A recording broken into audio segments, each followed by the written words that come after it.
A crack in the ground can open a door to another world. This journey explores 23 fractured surfaces that reveal entire civilizations, lost ecosystems, and stunning geological secrets hidden directly beneath our feet. You will discover how these accidental openings have rewritten history and exposed wonders we never knew existed. What forgotten city was unearthed by a man renovating his home? What frozen creatures are emerging from thawing ice? By the end, you will never look at a broken sidewalk or a dried riverbed the same way again. What story do you think is waiting just below the surface? The ground gave way without warning. In 1774, beneath the very streets of Paris, a network of ancient limestone quarries collapsed, swallowing buildings and exposing a darkness that had been gathering for centuries. This was not merely a structural failure, it was a rupture in time. The fissures revealed walls built not of stone but of bones, a silent city of the dead arranged in startlingly intricate patterns. Skulls and femurs were stacked with a grim artistry, creating a macabre tapestry that stretched into the impenetrable black. These were the Roman-era catacombs, a secret world hidden directly below the bustling city lights.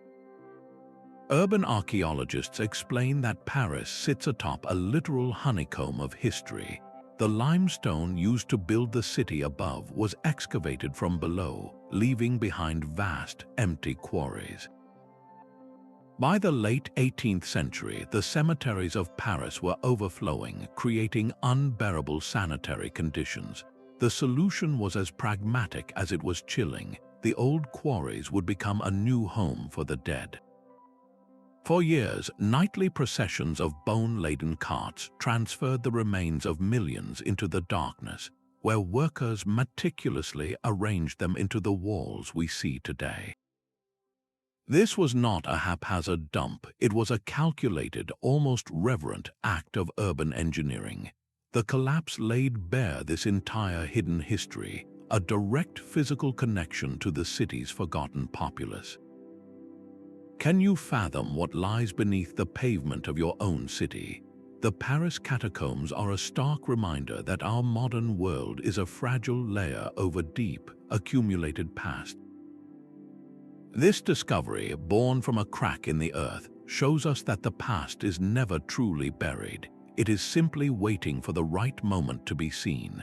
And just as stone can conceal the dead, flowing water can hide entire worlds of life, as our next revelation will show. Far from the stone-lined passages of Paris, the humid air of the Yucatan jungle holds a different kind of silence, one broken by the sudden collapse of the forest floor. A gaping hole appears, its edges thick with vines, revealing a pool of impossibly clear, deep blue water.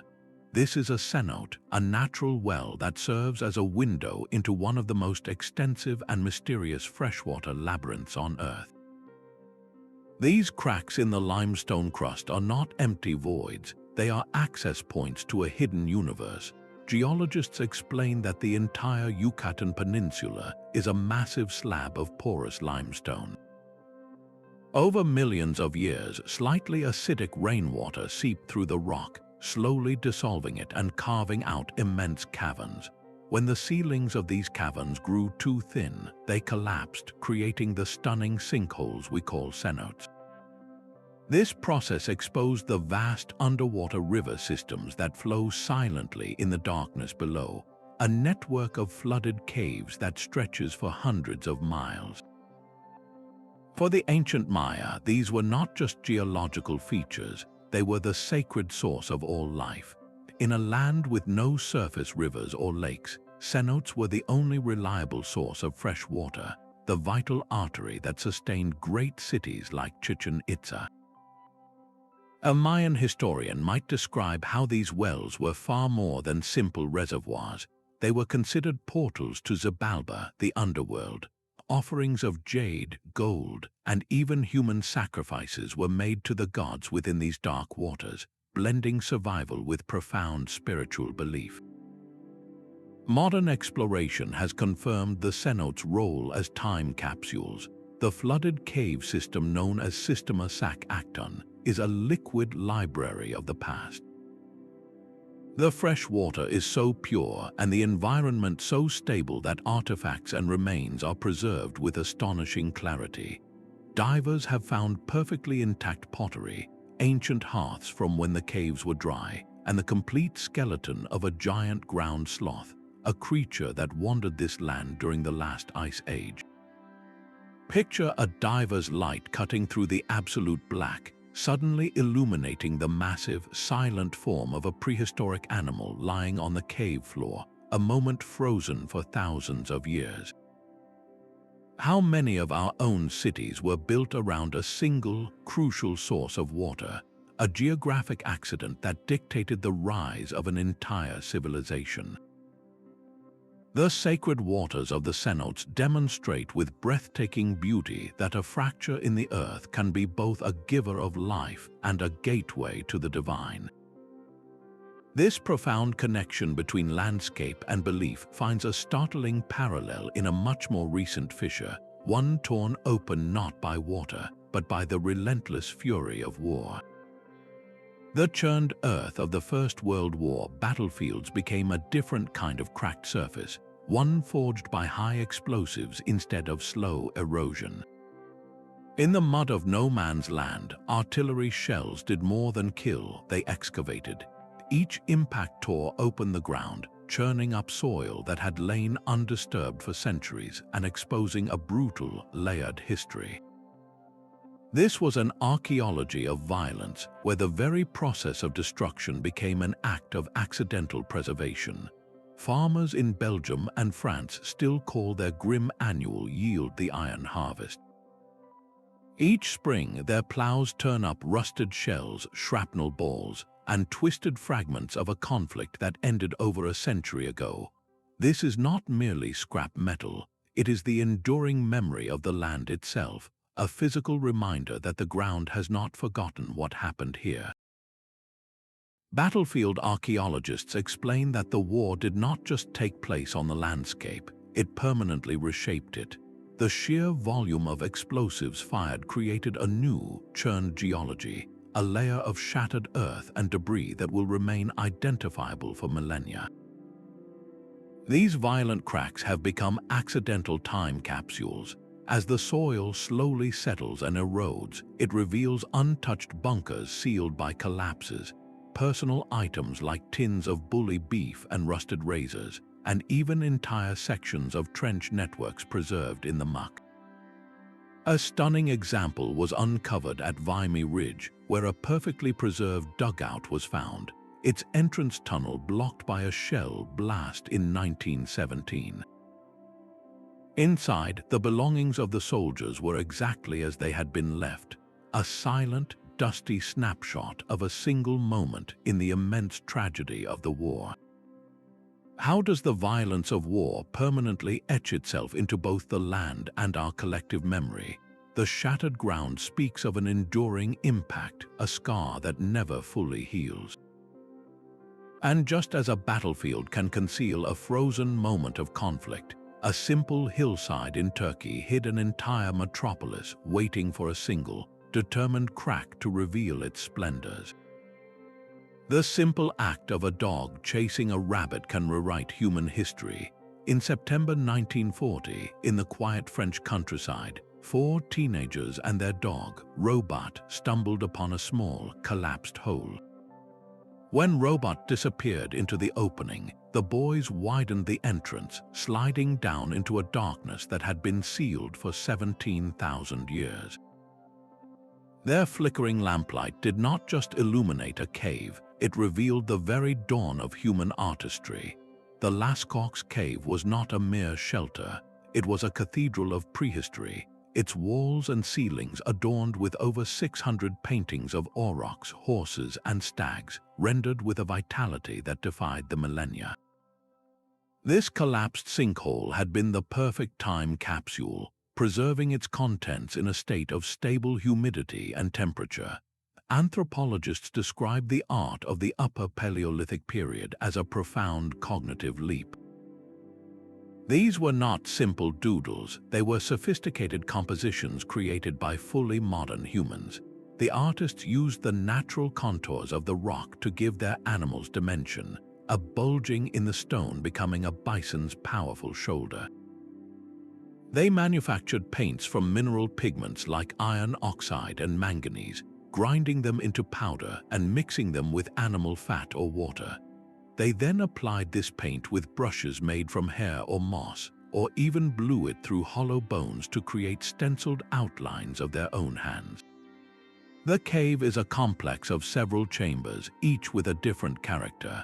The Hall of the Bulls features colossal animals, some over 16 feet long, while the axial gallery is a swirling, colorful procession of horses and ibex. Art historians often remark that Lascaux represents a symbolic universe, a place where early humans did not just record what they saw, but communicated their beliefs, their fears, and their relationship with the powerful world around them. The initial awe of those four boys is almost impossible to comprehend, as their small lamp threw shifting shadows across a bestiary that had not been seen since the last ice age. How many other galleries of ancient genius remain sealed in similar forgotten caverns, their entrances smoothed over by time?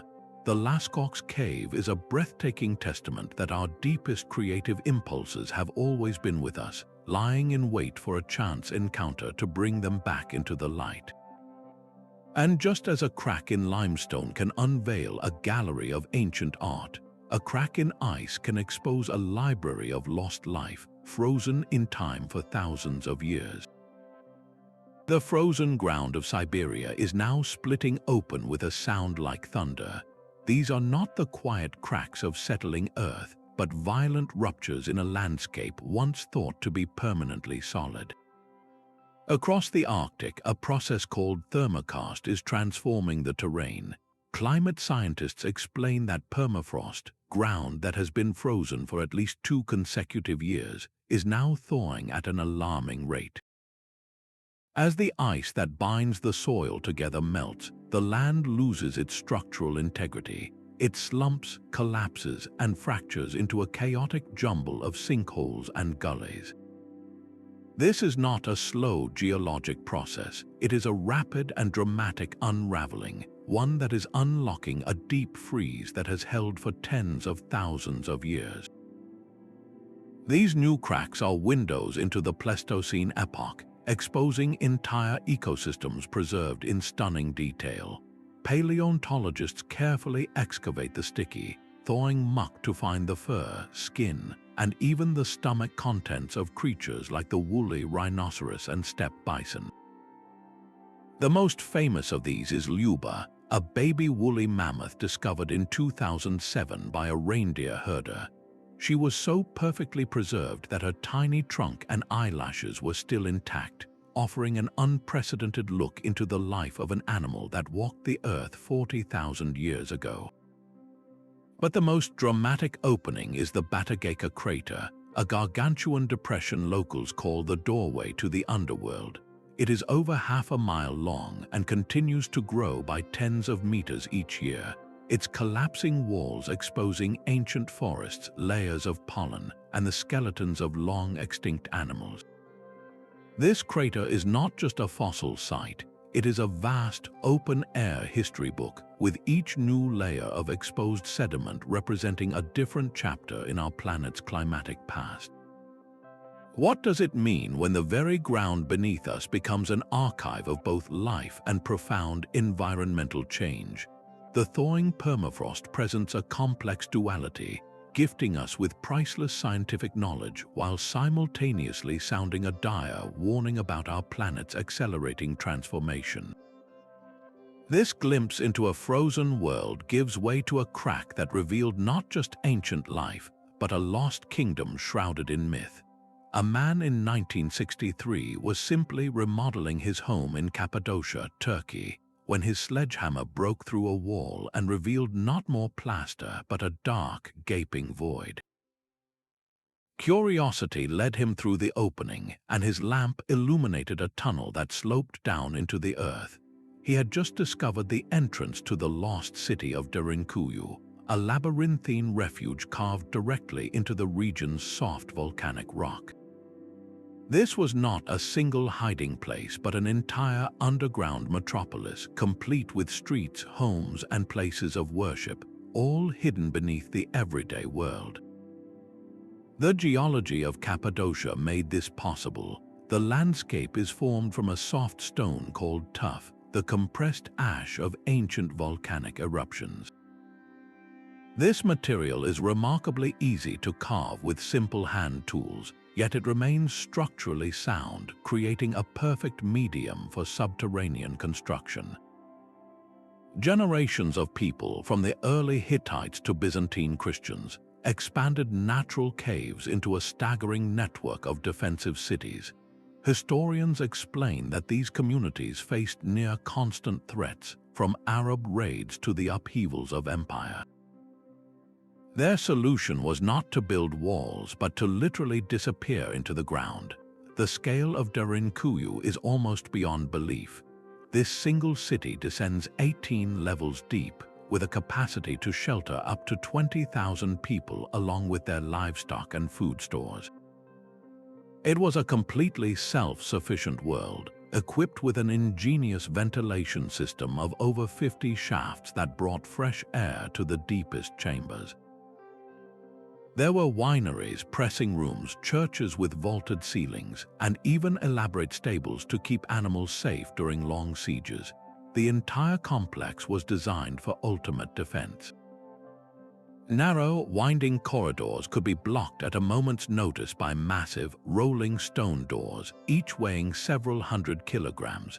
These stone wheels, shaped like millstones, were set into grooves in the rock and could be rolled shut from the inside, sealing off entire sections of the city from invaders. The entrance discovered by that homeowner was just one of many, all cleverly concealed within the bedrock or disguised as ordinary well caps. How many other such cities, their stone doors still sealed, remain hidden beneath the bustling towns and vineyards of modern Turkey? The discovery of Derinkuyu proves that entire civilizations could choose to live in the world beneath our feet, a testament to human ingenuity in the face of peril.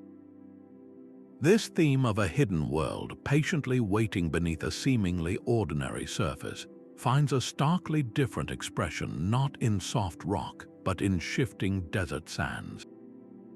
The same cracked, sun-baked earth that once concealed a hidden city can also serve as a vast, open-air gallery. The Nazca Desert in Peru is a sprawling canvas of fractured, reddish pebbles, a landscape so dry and still it has preserved one of archaeology's greatest puzzles for over 2,000 years. Here, the cracked surface itself is the medium for a stunning artistic achievement. Giant geoglyphs so immense they only resolve into coherent forms when viewed from high above. Etched into the pampa between 500 BC and 500 CE, these lines form hummingbirds, spiders, whales, and a mysterious humanoid figure often called the astronaut. The mystery is not just how they were made, but why a culture would invest such immense effort into creating art they could never see in its entirety. The technique was deceptively simple, yet required incredible precision. The Nazca people, armed with an intimate knowledge of their environment, removed the top layer of dark, sun-oxidized pebbles to expose the lighter, sandy soil beneath. This created a stark contrast, a clean line that would stand out against the desert floor. They did not build upward, they carved downward, using the cracked crust of the desert as their raw material. The result was a series of shallow trenches, only a few inches deep but spanning hundreds of feet in length. Archaeologists point to the unique climate as the key to their preservation. The Nazca Desert is one of the driest places on Earth, with virtually no rain or wind to erode the carefully arranged stones. The surface pebbles have formed a protective, hardened layer that locks the designs in place, a natural fixative applied by the elements themselves. Without this stable, cracked crust, the lines would have vanished into the sand centuries ago. This leads to the enduring question of purpose. Why create such monumental art? One prominent theory suggests the lines were a giant astronomical calendar, their alignments pointing to celestial bodies on the horizon during solstices or other significant dates. Another, more spiritual interpretation posits that they were ritual pathways walked by priests during ceremonies to plead with the gods for water, the most precious resource in this arid land. The glyph of the hummingbird with its long, delicate beak might have been an offering to the spirits of the air, while the spider, a creature associated with rain in some Andean beliefs, could have been a plea for life-giving water. The so-called astronaut figure with its large, round eyes only deepens the enigma, suggesting a being from another world or perhaps a shaman in a state of spiritual transformation.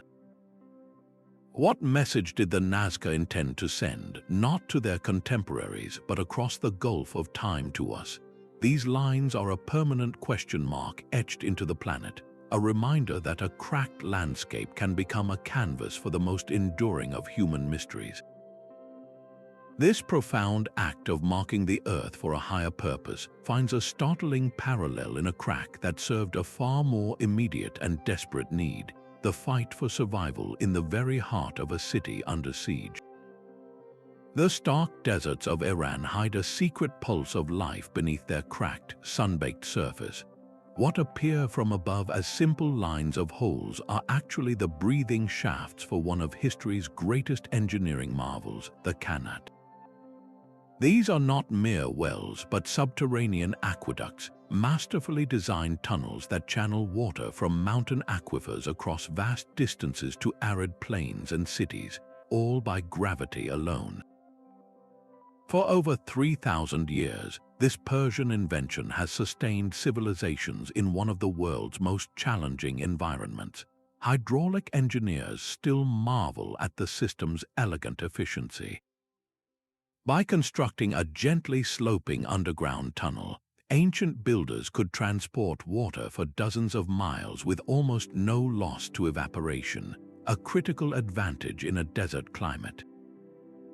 The vertical shafts, those distinctive cracks and holes visible on the surface, were not the goal but a byproduct of the construction process. Teams of specialized workers, known as mucanis, would dig these shafts down to the desired tunnel level at intervals, using them to remove excavated soil and, just as importantly, to provide vital air vents for the workers far below. Once the system was complete, these same shafts became permanent access points for maintenance, a network of service entrances to a hidden, flowing world. The social organization required to build and maintain a Qanat was as complex as the engineering. Historians note that these were community projects, governed by strict water-sharing laws and maintained by cooperative labor. The knowledge was passed from father to son, a sacred trust ensuring that the lifeblood of the community continued to flow. The Gonabod Qanat stands as a powerful testament to this enduring legacy. Still in use after nearly 3 millennia, it descends to a depth of over 300 meters, its water as cool and clear as the day it was first tapped. Can you grasp the foresight of a civilization that built infrastructure not for a generation, but for thousands of years? In a world increasingly concerned with water scarcity, the Qanat represents a profound lesson in sustainability, a harmonious integration of human need with the Earth's own fractures. This ancient cooperation with the landscape offers a stark contrast to our next discovery, where the cracks in the Earth are not a means to an end, but the breathtaking destination itself. The ground in Iceland is quite literally tearing itself in two. At Thingvellir National Park, you can walk through a canyon called Almannagjá, a massive fissure that marks the precise boundary where the North American and Eurasian tectonic plates are ripping apart. This is not a static monument, it is a living process. The entire valley is a rift, a visible tear in the planet's crust that widens by about 2 centimeters every single year. Geologists explain that this is the only place on Earth where the Mid-Atlantic Ridge, a massive underwater mountain chain, is visible above the ocean's surface. Here, magma from deep within the Earth wells up into the gap, cooling to form brand new crust in a continuous, slow-motion act of planetary creation. The cracks and canyons of Thingvellir are the direct result of this immense, unstoppable force. As the plates separate, the land between them fractures and sinks, creating a landscape of sheer cliffs and deep, water-filled clefts. These fractures expose layer upon layer of ancient lava flows, offering a clean cross-section of the island's volcanic history. The most stunning of these aquatic cracks is the Silfra fissure, a deep rift filled with water so pure it filters directly from a nearby glacier through porous underground lava fields for decades before emerging. The visibility underwater is often over 100 meters, a crystal clarity that allows divers to literally touch the rock faces of 2 separate continents at the same time. But this raw geological power also provided a stage for human history. For centuries, starting in the year 930, Iceland's ancient parliament, the Althing, gathered in the natural amphitheater formed by the Almannagjá Rift. Chieftains and their followers would travel from across the island to this very spot, their voices echoing off the walls of a canyon created by forces that dwarfed their disputes. They chose this place not just for its acoustics, but for its accessibility, a meeting ground forged by the earth itself. Can you comprehend the scale of a force that builds continents and carves out the very arenas of human civilization? The moving ground at Thingvellir is a humbling reminder that our world is a dynamic, unfinished sculpture. This concept of a living, changing earth takes a darker turn in our next discovery, where the ground does not just shift but swallows. The stability of a city can vanish in an instant. In May 2010, a massive sinkhole tore open a crowded neighborhood in Guatemala City, swallowing a 3-story factory whole. The chasm was a perfect, almost cylindrical pit, 60 feet across and plunging 300 feet into absolute blackness. It was not an act of nature alone, but a terrifying collaboration between geology and human error. Geotechnical engineers explain that the city is built upon a thick layer of volcanic pumice, which sits atop a classic karst landscape of soluble limestone. For centuries, natural acidity in rainwater has been slowly dissolving the bedrock, creating hidden caverns. The final trigger, however, was a ruptured sewer pipe or water main. For days or even weeks, a steady leak of piped water poured into one of these hidden cavities, rapidly eroding the loose pumice soil from below and creating a void that the surface could no longer support. The ground did not just crack, it imploded. Urban planners point to this event as a catastrophic example of the risks in building dense urban centers atop unstable, soluble ground.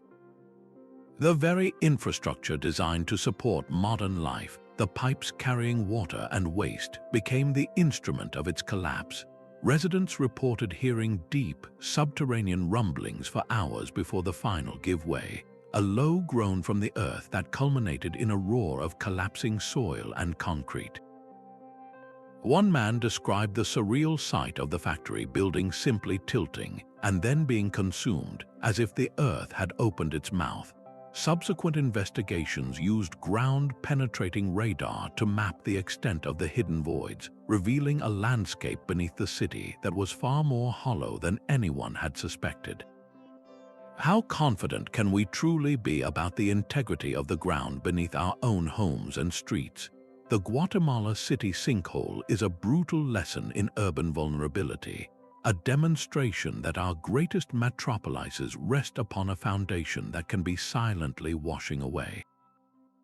This sudden, violent disappearance finds a parallel in a crack that did not swallow a building, but instead revealed an entire lost world preserved in exquisite detail. A bubbling patch of asphalt in the heart of Los Angeles is one of the deadliest and most productive fossil traps on Earth. The La Brea tar pits look deceptively placid, a sheen of water often collecting on their surface, but just beneath lies a viscous pool of crude oil that has been seeping from the ground for tens of thousands of years. This is not a single pit, but a network of natural asphalt seeps where petroleum from deep underground reservoirs oozes to the surface. On a hot day, the tar softens, and the scent of hydrocarbons fills the air, while cracks in the hardened surface release methane bubbles that pop with a faint, gurgling sound. Each of these tiny fissures is a vent for a deep time archive, a signal of the incredible preservation happening just below. Paleontologists explain that the asphalt provides a nearly perfect environment for preserving bone. It is an anaerobic substance, meaning it contains no oxygen, which halts the bacterial decay that normally destroys organic material. Bones, teeth, and even microscopic fragments of DNA can be locked in this sticky embrace for millennia, emerging with a stunning level of detail. The process of entrapment was a grimly efficient cycle. A large herbivore like a mammoth or a giant ground sloth would wander onto a seep, its leg becoming mired in the sticky trap. Its struggles would only sink it deeper, and its distress calls would attract predators. A saber-toothed cat or a pack of dire wolves would rush in for an easy meal, only to find themselves hopelessly stuck as well. This created a stacked catastrophe, a concentrated record of an entire ecosystem's food chain frozen in one location. The ongoing excavations are a testament to the site's endless generosity. Since the early 1900s, these pits have yielded millions of fossils, painting a vibrant picture of Ice Age California, but the discoveries are far from over. In 2006, during the construction of an underground parking garage for the Los Angeles County Museum of Art, workers hit a massive deposit of fossil-rich asphalt. This led to Project 23, an ambitious recovery effort named for the 23 crates, some the size of shipping containers, that were excavated from the site. Inside these crates, scientists found a bonanza, including a nearly complete Colombian mammoth, nicknamed Zed, along with dire wolves, giant jaguars, and even a perfectly preserved American lion skull. The work of cleaning and cataloging these finds continues to this day, each bone a piece of a prehistoric puzzle. How many other modern cities are built directly atop similar asphalt seeps, their own Ice Age stories still buried and waiting for a construction project to break the surface? The La Brea tar pits demonstrate that some of the richest pages in Earth's history are preserved not in stone, but in sticky, black goo, a reminder that treasure can be found in the most unglamorous of places. This concept of a city built upon a hidden bounty of the past finds a parallel in a crack that revealed a treasure not of bones, but of gleaming metal and human ambition. A young Bedouin shepherd's tossed rock did more than echo in a cave. It shattered a 2,000-year-old silence. The year was 1946 or 47, and the boy, searching for a lost goat near the ancient settlement of Qumran, threw a stone into a high opening. Instead of the expected thud against rock, he heard the distinct, sharp sound of breaking pottery. That single crack in a clay jar lid, caused by a stray rock, unveiled the greatest manuscript discovery of the 20th century, the Dead Sea Scrolls. Inside those cracked containers, nestled in the absolute darkness of a desert cave, were hundreds of parchment and papyrus scrolls, preserved against all odds. The story of their survival is a masterpiece of environmental serendipity. The Qumran community, a devout Jewish sect, meticulously copied these sacred texts and then hid them away in these jars, likely as Roman armies advanced toward their settlement. The jars themselves were the first line of defense, sturdy clay vessels sealed with lids, designed to keep out pests and moisture, but the true guardian was the microclimate of the cave. Archaeologists emphasize that the conditions inside were perfect, a natural time capsule. The air was incredibly dry and stable, with near constant temperature and humidity levels that prevented the organic materials from rotting or becoming brittle. The cracked jar was not a failure, it was an invitation, an accidental opening that allowed the dry, still air of the cave to do its perfect work of preservation for centuries. What the boy had stumbled upon was a library of unparalleled importance. Biblical scholars describe the scrolls with a sense of awe, for they include the oldest known copies of books from the Hebrew Bible, some dating to 300 years before the birth of Jesus. These are not just fragments, but extensive, nearly complete scrolls of Isaiah, Psalms, and Deuteronomy. They also contain sectarian writings, rules for the community, and apocalyptic texts that offer a direct window into the diverse religious landscape of Second Temple Judaism. The initial discovery sparked a frantic, decade-long race to find more. Archaeologists and Bedouin treasure hunters scoured every cave in the sheer cliffs, their efforts yielding 10 more caves filled with fragments. Teams worked with tweezers and brushes to recover thousands of pieces, some no larger than a postage stamp, a monumental jigsaw puzzle of faith and history. Can you grasp the fragility of that moment? A civilization's spiritual heritage resting inside a clay pot, saved by its own breakage. The cracked jars of Qumran present a beautiful paradox that a vessel's failure can be the very thing that liberates its priceless contents for the world.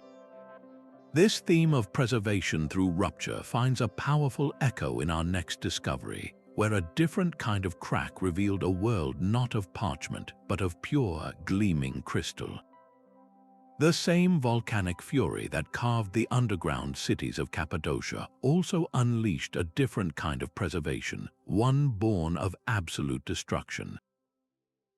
In 79 CE, the eruption of Mount Vesuvius did not just bury the Roman city of Pompeii, it sealed it in a sudden, hot tomb. The initial fall of pumice and ash was terrifying, but it was the pyroclastic flows that followed, superheated avalanches of gas and rock racing down the mountain at nearly 100 miles per hour, that instantly entombed everything and everyone in their path. This was not a gentle burial, it was a fast, fiery snapshot of a city at its final moment. For centuries, the city slept beneath a hardened crust of volcanic material, its secrets locked away. Then, in the 1860s, an archaeologist named Giuseppe Fiorelli made a heartbreaking discovery. As his team excavated, they kept finding strange, hollow cavities within the solidified ash. Fiorelli realized these were not simply holes, they were the precise shapes left by the decomposed bodies of the volcano's victims.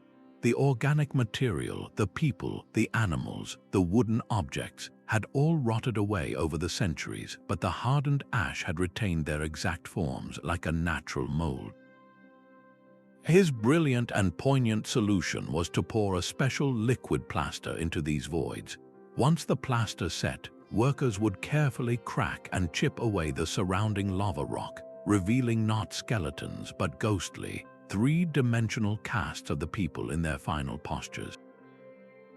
Volcanologists explain that the extreme heat of the pyroclastic surge instantly killed the inhabitants, while the falling ash quickly encased them, creating the perfect conditions for this macabre preservation.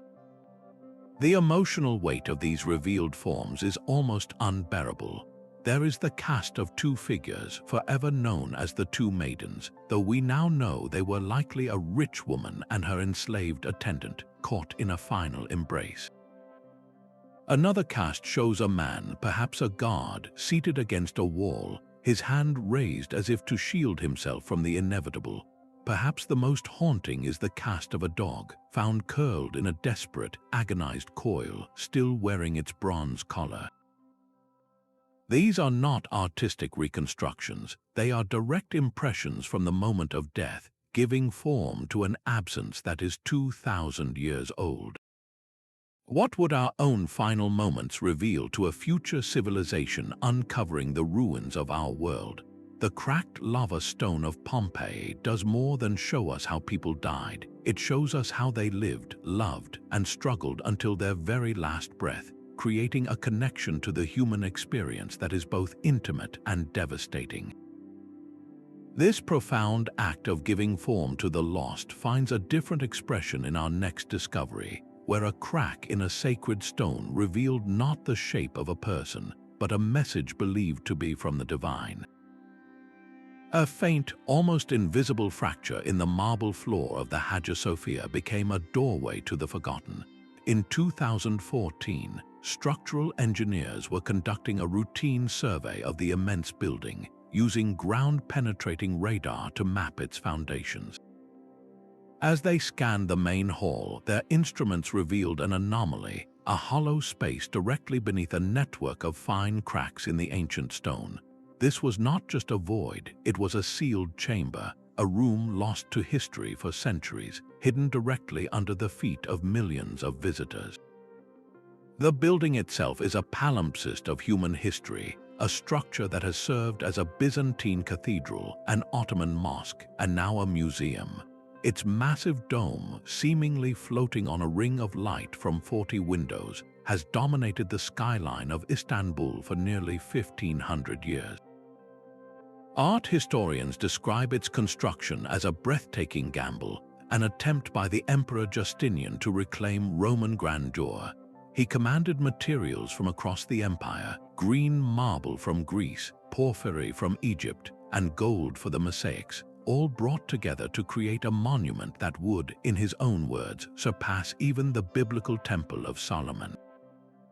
The architects Anthemius of Tralles and Isidorus of Miletus employed revolutionary techniques to support the massive dome, creating a complex structure of buttresses, half-domes, and hidden chambers that have puzzled scholars for ages. The newly discovered room, accessed through careful, non-invasive methods, was likely a storage space or perhaps a crypt, a functional part of the original Byzantine complex that was sealed off during one of the building's many transformations. Experts used fiber optic cameras, snaking them through the narrowest gaps in the cracked floor to capture the first images of the chamber in a millennium. They found no treasure, only dust and silence, but the discovery was priceless. It proved that even a building studied for centuries, a landmark known to the entire world, still holds profound secrets. This is a pattern repeated in ancient structures everywhere, where a flaw, a crack, or a subsidence is not a sign of decay, but an invitation. What other rooms, what other forgotten passages lie concealed beneath the stones of the Colosseum or within the pyramids of Giza? The Hagia Sophia's cracked floor is a powerful lesson in humility, reminding us that our greatest monuments are never fully known. This theme of nature's power creating new windows into the unknown continues with our next surface, where the most beautiful cracks are not found in stone, but in the heart of a glacier. The ground in Iceland has cracked open once more, this time not with the slow, tectonic patience of Thingvellir, but with a raw, explosive fury. In March 2021, after weeks of intense seismic rumbling, the Earth split near Mount Fagradalsfjall on the Reykjanes Peninsula. This was not a single, neat fracture, but a 500-meter-long fissure vent, a bleeding wound in the planet from which fountains of molten rock began to arc into the sky. The initial eruption was a spectacle of pure, primal power, with lava jets soaring hundreds of feet high, casting an unearthly orange glow against the night and painting the low clouds with fire. This event marked the dramatic return of a volcanic cycle to a peninsula that had been dormant for nearly 800 years. Volcanologists explain that Iceland sits directly astride the mid-Atlantic ridge, a place where the Earth's crust is perpetually thin and stretched. The magma, a fluid basaltic rock, finds these lines of weakness and forces its way to the surface, not in a single, catastrophic explosion, but often in a relatively gentle, prolonged outpouring. The lava that flows from a fissure vent like this behaves unlike any other substance on Earth. It is not a river of pure fire, but a complex, creeping mass. Geologists describe two main types, paho-ho, which forms smooth, ropey sheets as it cools, and the blocky, sharp lava, which advances with a terrifying, tumbling sound like breaking glass. As the eruption at Fagradalsfjall continued for months, it did not merely destroy the old landscape, it actively built a new one. The relentless flow began to fill the surrounding valleys, layer upon layer, creating a brand new volcanic shield, a gently sloping mountain of fresh, black rock. This is planetary genesis happening in real time, a direct view of the same processes that built all the volcanic islands across the globe. The scientific opportunities were unprecedented. Researchers raced to the edge of the flows, using specialized equipment to sample the volcanic gases directly from the vent, reading the chemical signature of the Earth's mantle as it was exposed to the air for the first time. Drones flew over the active lava tubes, the insulated pathways that form when the surface of a flow crusts over, capturing stunning footage of the incandescent rivers flowing beneath a fragile black shell. Tourists and locals alike made pilgrimages to the site, not fleeing a disaster but drawn to witness the awesome spectacle of creation. They stood on newly cooled rock, feeling the heat through their boots, watching as the Earth literally remade itself before their eyes. How can human society learn to coexist with this kind of raw, creative power, a force that can reshape the land we live on without warning? The new fissures of Iceland are a humbling demonstration that our world is unfinished and alive, a place where destruction and creation are two sides of the same coin. This vision of a world perpetually remaking itself gives way to a crack that serves the opposite purpose, one that holds time perfectly still. The most immense cracks on Earth are not found in rock, but in ice. Antarctica's vast white expanse is a landscape under silent, monumental stress, where fractures miles long slice through floating ice shelves like Larsen C. These are not static features, they are growing, deepening wounds in the planet's cryosphere, signaling a fundamental shift in the global climate system. The science of glaciology reveals that these ice shelves are not just passive slabs of ice. They are vital buttresses, acting as dams that slow the flow of glaciers from the continent's interior into the ocean.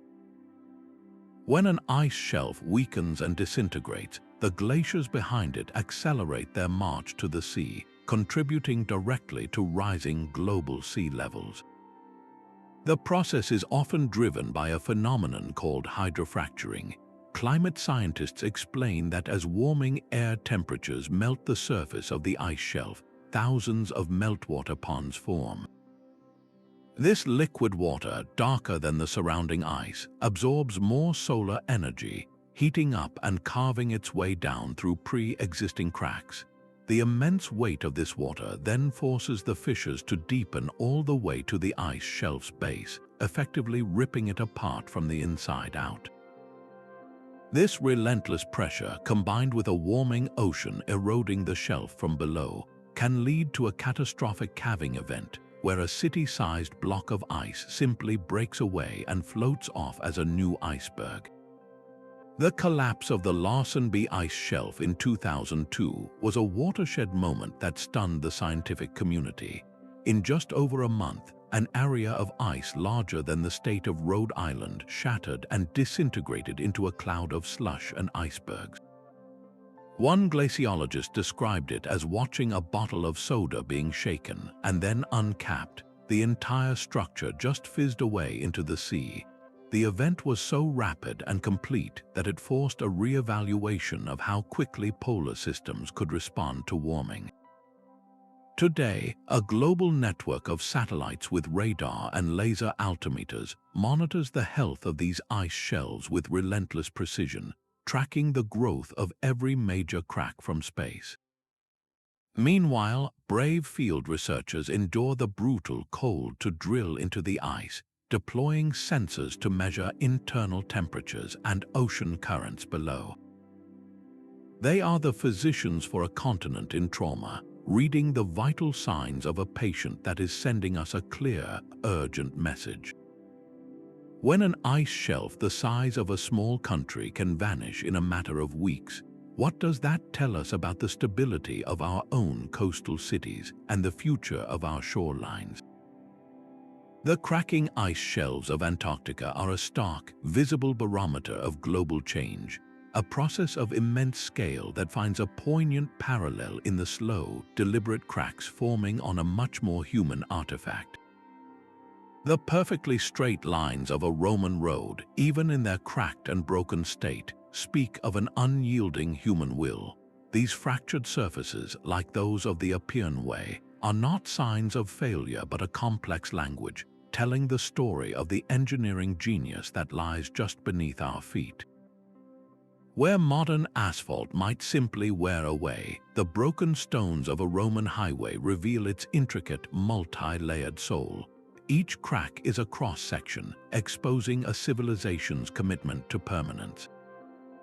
Archaeologists and civil engineers alike study these roads with a sense of profound respect. The process began with digging a deep trench, then packing it with a foundation of large stones, the statumen. On top of this, they laid a thick layer of rubble mixed with lime, the rudus, which acted as a concrete.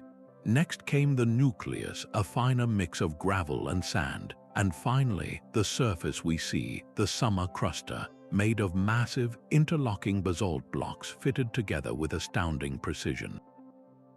These roads were not flat, they were cambered, built with a subtle crown so that rainwater would drain into ditches on either side. A simple yet brilliant feature that prevented washouts and extended their lifespan for centuries. Modern analysis shows that the sheer weight and interlocking nature of the stones distributed the load of marching legions and heavy carts so effectively that the roads could withstand forces far beyond what their designers ever envisioned. The very deterioration we see today, the gaps between stones and the exposed layers, allows us to read this history like a book. Excavations along the Via Appia Antiquae have uncovered sections where the original polygonal paving stones remain tightly fitted, their surfaces grooved by countless iron-rimmed wheels. These grooves are not damage, they are the recorded traffic patterns of an empire, the physical evidence of legions moving to secure a frontier or merchants transporting goods from Egypt to Britain. This network of over 250,000 miles of road was the internet of the ancient world, facilitating not just military conquest but the flow of ideas, religions, and cultures. A letter could travel from Rome to the English Channel in a matter of weeks, a speed unmatched until the 19th century. So what will future archaeologists deduce from the crumbling concrete and rusted rebar of our own overpasses and interstates? The cracked Roman roads stand as a timeless lesson in ambition and endurance, a testament to the idea that true strength is built from the ground up, layer by careful layer. This deliberate construction for the ages stands in sharp contrast to our next surface, where the cracks are not a result of time, but the very purpose of the object itself. A shattered teacup is not the end of an object's story, but the beginning of a new one. In the Japanese art of kintsugi, broken pottery is not discarded or hidden, but meticulously repaired with lacquer resin dusted with powdered gold, silver, or platinum. The philosophy behind this practice is wabi-sabi, a worldview centered on the acceptance of transience and imperfection. It finds a deep, melancholic beauty in the wear and tear that comes with age, seeing the crack not as a flaw, but as a unique event in the life of an object, a mark of its history to be honored, not concealed. A kintsugi master might explain that the goal is never to make the repair invisible, but to illuminate the breakage, to create a new, more complex whole from the fragments. The golden lines that trace the object's fractures become a map of its survival. The technical process is as deliberate as the philosophy. It begins with the careful cleaning of the broken edges. Then the pieces are rejoined using yoroshi, a sap from the lacquer tree that is both a powerful adhesive and a contact irritant, requiring immense patience and skill to handle. This initial layer is then dusted with powdered gold. The process does not end there. The artisan applies multiple layers of lacquer and gold, each one requiring days or even weeks to cure properly, slowly building up the golden seam until it is flush with the original surface. The final result is an object that is often considered more beautiful and far more valuable than it was before it was broken. One famous example is a simple 15th century Japanese tea bowl, cherished for its use in ceremonies. When it cracked, its owner had it repaired with stark black lacquer, a visible but humble mend. Later, it broke again, and a subsequent owner chose a far more lavish repair with golden lacquer, transforming its entire history into a glittering narrative of breakage and renewal. This bowl, now a national treasure, tells a story that a perfect, unbroken vessel never could. What if we viewed the scars and fractures in our own lives not as shameful imperfections, but as golden seams that chart our resilience? Kintsugi teaches us that our breaks can become our most beautiful features, a powerful metaphor for embracing a flawed and transient world. This profound acceptance of imperfection finds a startling parallel in our next discovery, where the cracks we examine are not in pottery, but etched across the very face of the cosmos. A geologist's chisel strikes a seemingly ordinary dark gray rock, and it splits open with a clean, sharp crack. Inside, the true nature of the object is revealed, a universe in miniature.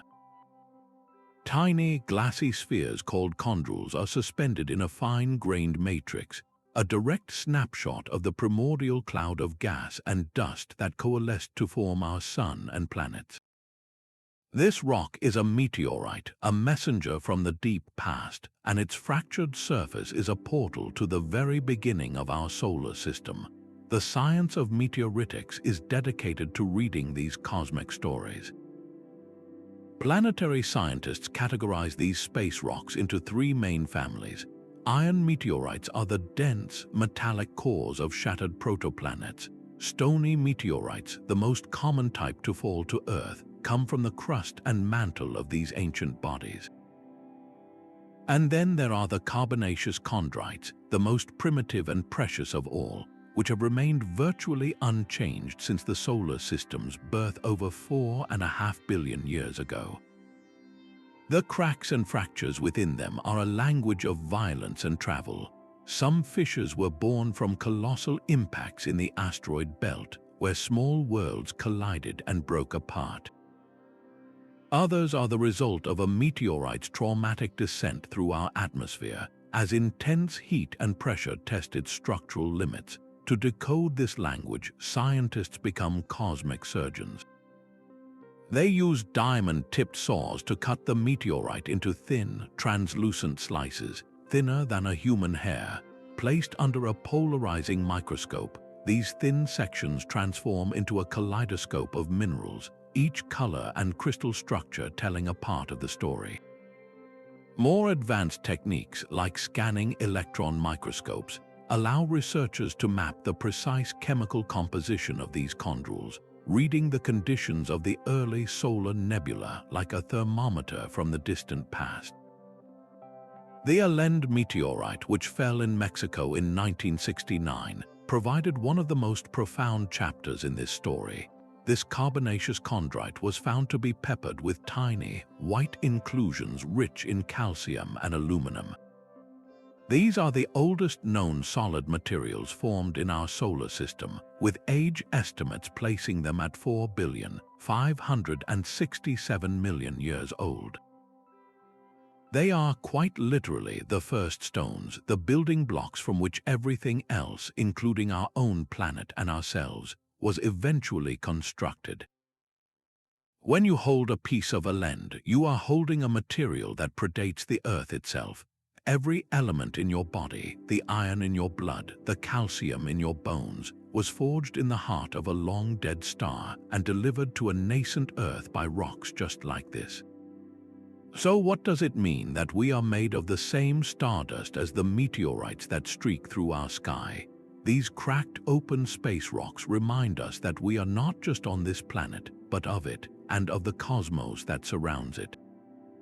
This profound connection to the materials of our own formation finds a more recent and deeply human echo in the next cracked surface we will explore. A vast grassy plain once connected two continents, a bridge now drowned beneath the cold waters of the Bering Sea. During the last ice age, so much of the planet's water was locked up in colossal glaciers that global sea levels plummeted, exposing the continental shelves and creating a landmass over 1,000 kilometers wide. This was Beringia, and the cracks in its ancient, exposed seabed were not mere fissures, but the very highways of human destiny. As the ice sheets advanced, these river valleys and canyons cut through an unglaciated refuge, providing corridors through which life could travel. Geneticists tracing the DNA of modern Native American populations find an undeniable link back to ancient Siberians, a story written in genes that confirms a migration across this lost land.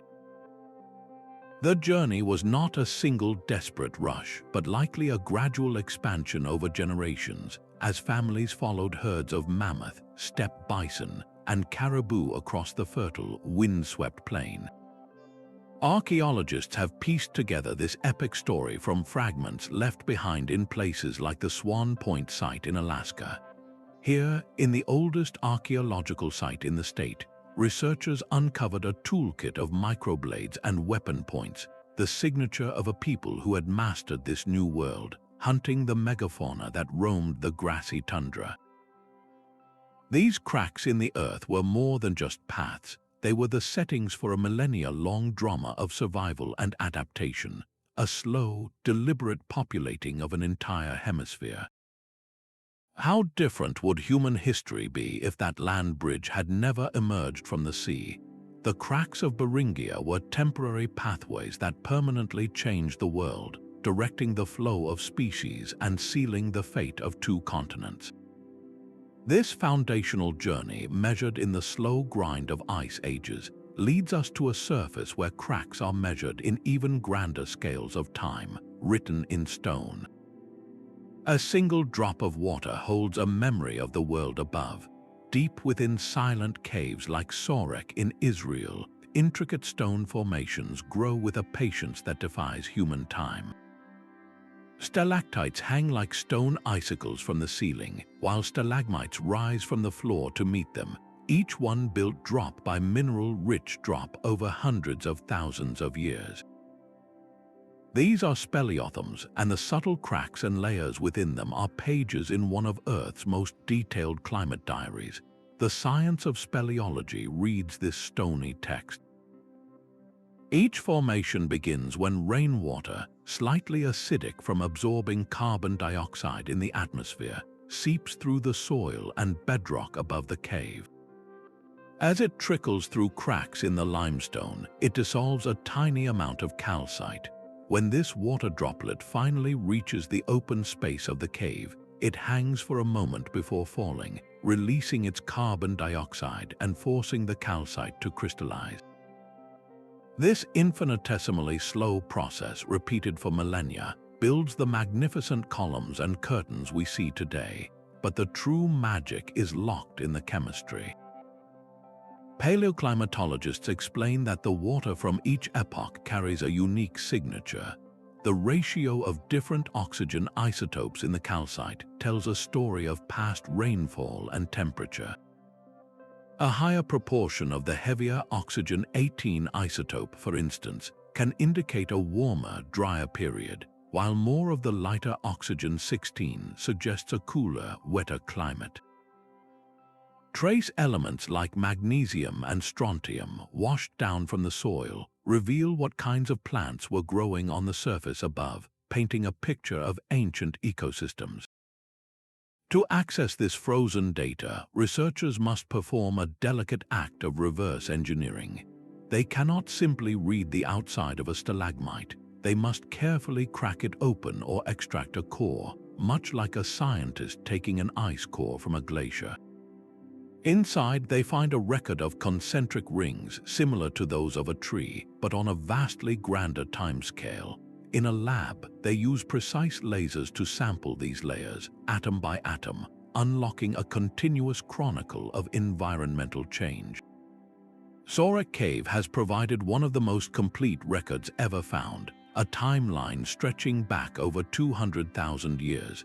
Its speleothems have recorded the rise and fall of ancient lakes, the expansion and retreat of deserts, and the climatic pulses of multiple ice ages. They confirm that our current period of stable climate is a rarity in Earth's long history, a fleeting moment of calm in a storm of natural variation. What will the speleothems growing today say about our own era to the researchers of a distant future? These stone archives remind us that the very ground we walk on is recording our choices, holding the memory of our climate in its silent, growing bones. Speleothems are natural archives that require a careful crack to read, unlike our next surface, where the crack is a recent and troubling sign. Concrete can seem eternal, but even our most colossal structures must answer to the patient strength of the Earth. The Glen Canyon Dam is a 700-foot-high arch of concrete, a majestic curve holding back the immense weight of Lake Powell on the Colorado River.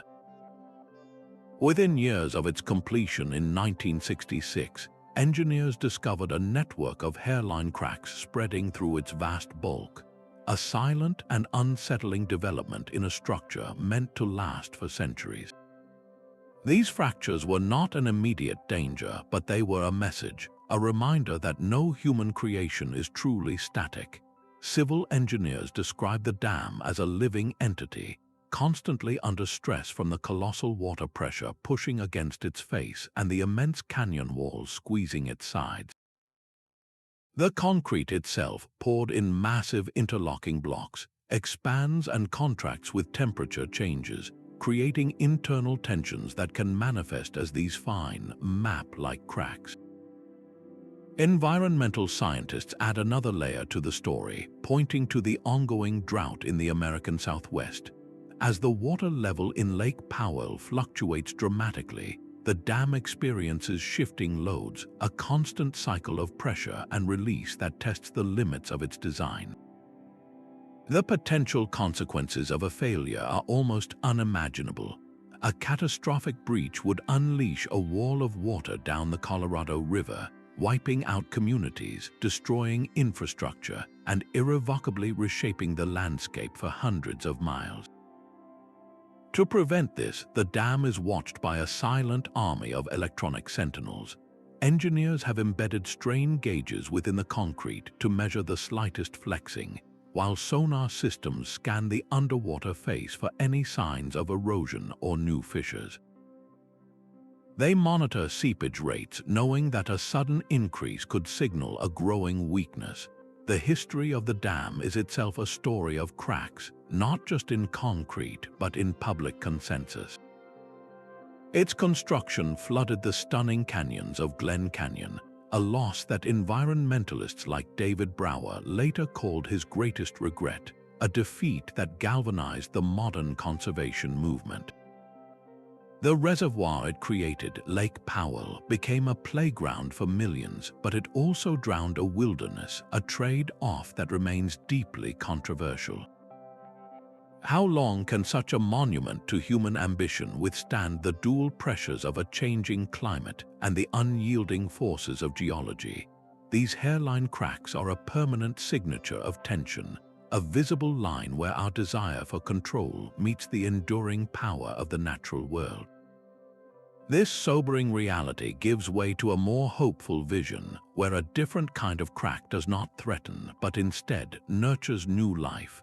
A dried witch hazel pod twists with a sudden, sharp crack, flinging its seeds several meters through the air. This is dehiscence, a precise botanical mechanism where a plant's own tissues fracture to ensure its future. Botanists explain that this is not a random event, but a carefully timed release triggered by environmental cues like low humidity or the heat of the sun. As the pod's walls dry, they contract unevenly, building up elastic tension until the structural seams can no longer hold, and the entire capsule splits open in an instant. For some plants, like the touch-me-not, the merest contact is enough to trigger this explosive dehiscence, a survival strategy that scatters seeds away from the shade of the parent plant and into fresh, sunlit ground.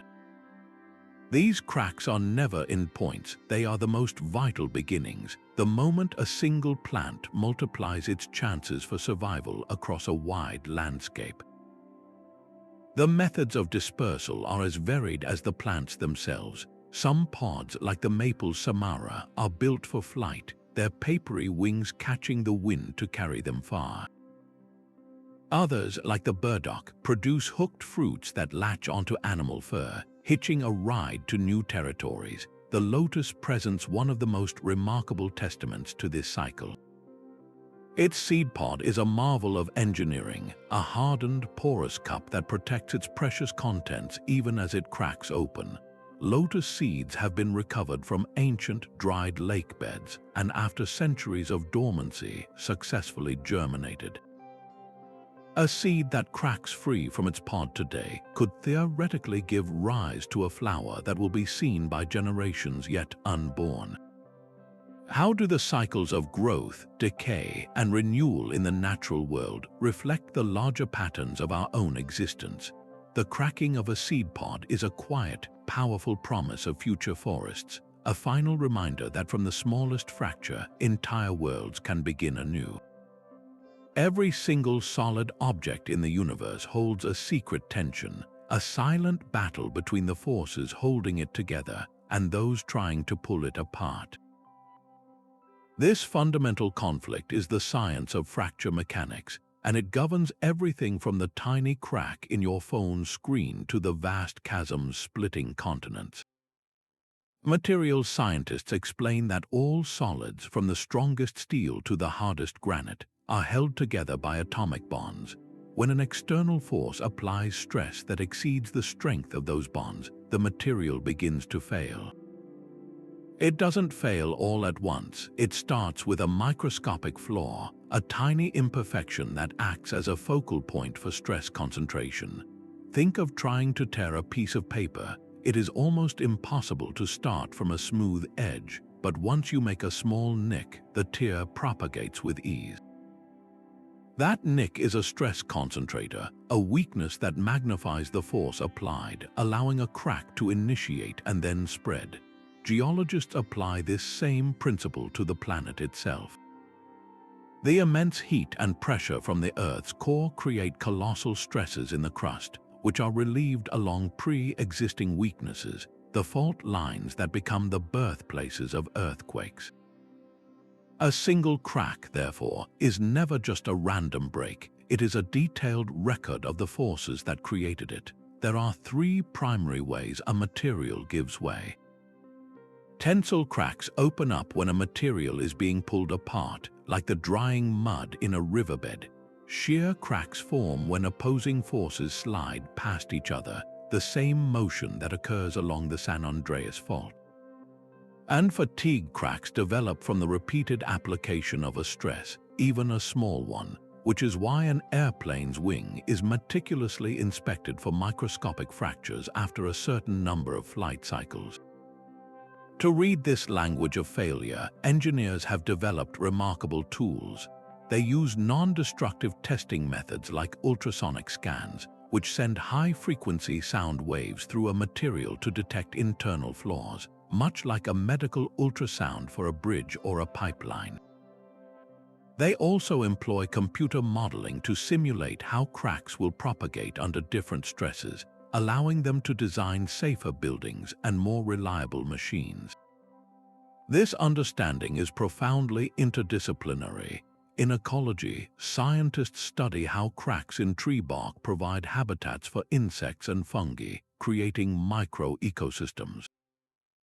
In archaeology, the way a pottery shard fractures can reveal the composition of the clay and the techniques of the artisan. The universal nature of cracking reveals a deep truth that the same physical laws apply from the atomic scale to the planetary. So what if we learn to see every crack not as a simple flaw, but as a complex story written in the language of physics? Understanding the precise mechanics of fracture allows us to peer into the hidden stresses of our world, transforming a broken surface from a symbol of damage into a revelation of the invisible forces that shape our reality. A fissure in the earth is rarely just a physical break. It is a powerful symbol etched into our collective imagination. Across countless cultures and centuries, cracks have served as potent metaphors for thresholds, the liminal spaces between what is known and what lies beyond. The ancient Greeks built the Oracle of Delphi directly over a geological fault line, where intoxicating vapors were said to rise from a chasm in the rock. Priestesses inhaled these gases, entering a trance state to deliver prophecies from the gods. This was not mere superstition. It was a profound recognition of the crack as a direct conduit to divine knowledge, a place where the membrane between worlds grew thin. Cultural historians often describe such sites as quintessential liminal spaces, zones of transition and ambiguity where normal rules are suspended and revelation becomes possible. This archetype repeats throughout our stories. Lewis Carroll's Alice does not simply find a door, she tumbles down a rabbit hole, a jagged crack in her mundane reality that leads to a world of bewildering wonder. In Norse mythology, the entire universe begins with a crack, the primordial void of Ginnungagap, a yawning abyss between fire and ice from which life itself emerged. These narratives frame the crack not as an ending, but as a volatile and necessary beginning. Modern science fiction continues this tradition, where a rift in space-time is a gateway to other dimensions or a fracture in a containment field spells imminent disaster. The symbolic meaning is dual, containing both profound opportunity and inherent danger. To cross a threshold is to risk the familiar for the unknown. An art historian might point to the deliberate use of cracks in contemporary installations, where artists create fractured sculptures or canvases to represent societal breakdown, personal trauma, or the fragile nature of memory. Each deliberate fracture invites the viewer to ponder what lies beneath the surface, both of the art and of themselves.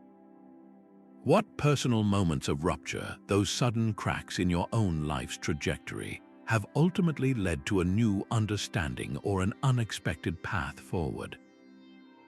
This deep-seated cultural fascination reveals that we are hardwired to see breaches as portals, viewing every fissure not as a finality, but as a door to new possibilities. Our journey across 23 cracked surfaces has taken us from the silent language of Roman roads to the starlit messages in meteorites. We have walked through cathedrals of prehistoric art uncovered by a boy's dog and stood at the edge of continents being born from volcanic fire.